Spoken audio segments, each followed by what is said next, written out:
dowladda Mareykanka ayaa la tacaalaysa qalab duulaya oo u eg diyaarado dagaal kuwaasi oo hawadeeda si joogto ah u soo gelaya toddobaadkii la soo dhaafay. diyaarad dagaal oo uu leeyahay Mareykanka ayaa soo riday qalab duulayay hawada Mareykanka oo aan la aqoonsan.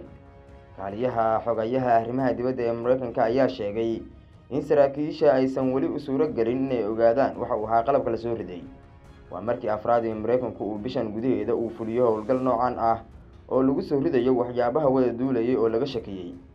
taliyaha ciidamada ee waqooyiga ayaa sheegay in qalabka duulayay uu leeyahay hawada Mareykanka aan lagu tilmaami karin buufin iyo sababta uu hawada ugu jiray intaba.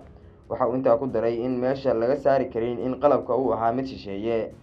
madaxweyne Joe Biden ayaa waxa uu amar ku bixiyay in lagu soo dejiyo meel u dhow harada Huron oo ku taala agagaarka xadka Canada. qalabkan ayaa waxaa looga cabsanayay inuu fargelin ku sameeyo diyaaradaha qaada xamuulka ee maraya hawada maadaama uu qalabku dhulka u jiray wax la eg 20,000 oo feet oo u dhiganta 6,000 ama 600 iyo sidoo kale waa 6 kilomitir sida lagu sheegay bayaan ee ka soo baxay waaxda gaashaaniga Mareykanka ee Pentagon-ka. saraakiisha Pentagon-ku waxay sheegeen in markii ugu horeysay lagu arkay meel ka baxsan goobaha military ee Montana maalintii Sabtidii. qalabkan oo aan la arkin ama loo arkin inuu halis yahay ama halis ciidan inuu yahay ay saraakiisha difaaca Mareykanku ku tilmaameen min aanay ciidana wadin oo lahaa 3 geesood.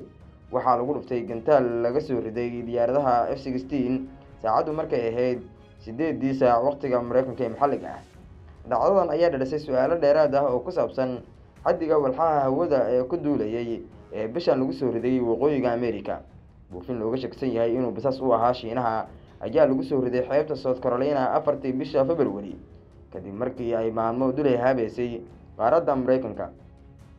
saraakiishu waxay sheegeen in laga soo riday Shiinaha si loogula socdo dhaqdhaqaaqa goobaha xasaasiga ee gudaha Mareykanka. Shiinuhu waa uu beeniyay in walxahan loo adeegsaday basaasnimo, wuxuuna sheegay inuu ahaa qalab loogula soconayo cimilada kaasi oo la buufiyay. dhacdadan iyo carada ka dhalatay arrintan kadib waxa ay kor u qaaday xiisadda u dhaxaysa Washington iyo Beijing. saraakiil ka tirsan wasaaradda gaashaandhigga ee Mareykanka ayaa toddobaadkan sheegay in Mareykanku uu la xiriiray xukuumadda Beijing kadib markii la arkayay qalabkii ugu horeeyay xilli uusan wax jawaab ah ka helin dhowr maalmood. ilaa haddana ma cadda waxa ay ka wada hadleen labada dhinac. tan iyo dhacdadaasi diyaaradaha dagaalka ee Mareykanku waxa ay soo rideen 3 walxo oo kale oo marayay hawada gudaha dalka Mareykanka. madaxweyne Joe Biden waxa uu amar ku bixiyay in la soo rido qalab dulay habayay hawada gobolka Alaska Jimcihii. Sabtidiina waxaa la soo riday qalab kale oo marayay hawada Yukon ee waqooyi galbeed ee dalka Canada. saraakiishu si cad uma aysan aqoonsan halka laga soo dirayo iyo ujeedada qalabkan. Mareykanka iyo Canada weli waxa ay ka shaqeynayaan sidii gacanta ay ugu dhigi lahaayeen haraadiga qalabka la soo riday, balse waxa dadaaladaasi caqabad ku noqotay xaaladda ka jirta badda Atlantic. walxaan la arkay iskuma eka waxayna aad uga yaraayeen buufintii hawada lagu arkay 4 bisha February. si dhab ahna ma faahfaahin karno tan iyo inta aan ka arkayno haraadiga qalabka la soo riday, ayuu yiri afhayeenka amniga qaranka ee aqalka cad. 4 bisha February militariga Mareykanku waxa uu soo riday buufin looga shaksan yahay inay bisas ahayd, waxaana lagu arkay xeebaha South Carolina maalmo ayayna dul wareegaysay hawada Mareykanka. waxaana saraakiisha Washington ay sheegeen in laga soo diray dalka Shiinaha ayna basas u ahayd iyadoo baadi goobaysay xogo xasaasi ah gudaha Mareykanka ah. 10 bisha February Mareykanku waxa uu qalab kale ku soo riday hawada waqooyiga Alaska kaasi oo saraakiishu ay sheegeen in aanu lahayn nidaam xakameyn iyo qalab. 11 bisha February diyaarad dagaal oo Mareykanku uu leeyahay ayaa soo riday qalab hawada sare ku duulayay oo dulay habayay dhulka Yukon ee dalka Canada oo qiyaastii 100 meel u jirta soodinta Mareykanka. waxaana lagu tilmaamay inay tahay qalab ka yar buufintii hore ee lagu arkay hawada Mareykanka.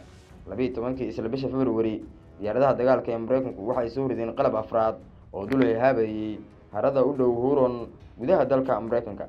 dowladda Mareykanka iyo saraakiisha Washington waxa ay la kulmayaan cadaadis kaga imaanaya xisbiga Jamhuuriga maadaama taliska Joe Biden uu ka soo jeedo xisbiga dimuqraadiga. Jamhuuriguna waxa ay ku tilmaameen madaxweynaha iyo taliskiisu kuwa aanan xujisan karin talada dalka aanan u qalmin inay hogaamiyaan. waxay tilmaameen in habacsanaan weyn laga dareemayo amniga qaranka Mareykanka. sidoo kale Jamhuurigu waxay sheegeen in Beijing ay tahay cadawga koowaad ee Mareykanka xilligani. cadaadiska ugu weyn ee caqabadaha ugu dardaranaya amni iyo siyaasadeed iyo dhaqaalaha Mareykanku uu kala kulmayo Shiinaha. waxayna ammaaneen doorkii madaxweyne Donald Trump oo ku horeeyay Joe Biden kaasi oo Mareykanka ku jiheeyay in siyaasado adag oo cunqabateenno u badan lagala hortago Shiinaha. Waxa uu Trump dhowr jeer ku celceliyey intii uu talada Mareykanka hayay in Shiinuhu uu yahay caqabadda ugu weyn ee Mareykanka maanta ka hortaagan. Sidoo kale waxa uu tilmaamay in Shiinuhu isku ballaariyay dhammaan dowladaha xulafada oo ay ugu horeeyaan Yurub. Waxa uu Donald Trump ka digay xilligiisii in Mareykanku uusan aqbalin in Shiinuhu uu sii wado sare u kiciisa dhaqaale iyo midiisa military. Sidoo kale Shiinaha waxaa lagu eedeeyay inuu xadayo xogaha dalka Mareykanka gudihiisa qalabka lagu farsameeyo sida tiknoolajiyadda iyo sidoo kale wax soo saarada kale, waxaana ganacsatada Shiinaha lagu eedeeyay inay garab u yihiin dowladooda. Toddobaadyadii la soo dhaafay waxaa baraha bulshada mar isqabsaday war ka soo baxay Capitol Hill, waa aqalka ay fadhiistaan baarlamaanka Mareykanka, kaasi oo ay u yeereen sharci dejiyayaashu ninka xukuma aaladda TikTok ahna milkiilaheeda oo u dhashay dalka Shiinaha. Waxaana la doonayaa su'aalo in lagu weydiiyo gudaha dalka Mareykanka toddobaadyada in lagu soo aadan. Aqalada kala duwan ee Mareykankana waa uu hortagi doonaa. TikTok cadaadis baan ayay kala kulmaysaa Washington, waxaana dhowr jeer hore lagu taliyay in laga joojiyo gudaha dalka Mareykanka, inkastoo lagu guuldareystay tallaabadaasi oo aysan helin taageero ballaaran. Gudaha dalka Mareykanka aaladda TikTok waxaa ka isticmaala dad ku dhow 100 milyan oo qof, waana 3 u dhigan dhig gudaha dalka Mareykanka dadka ku sugan oo lagu qiyaaso inay ka agdhow yihiin 350 milyan oo dad ah.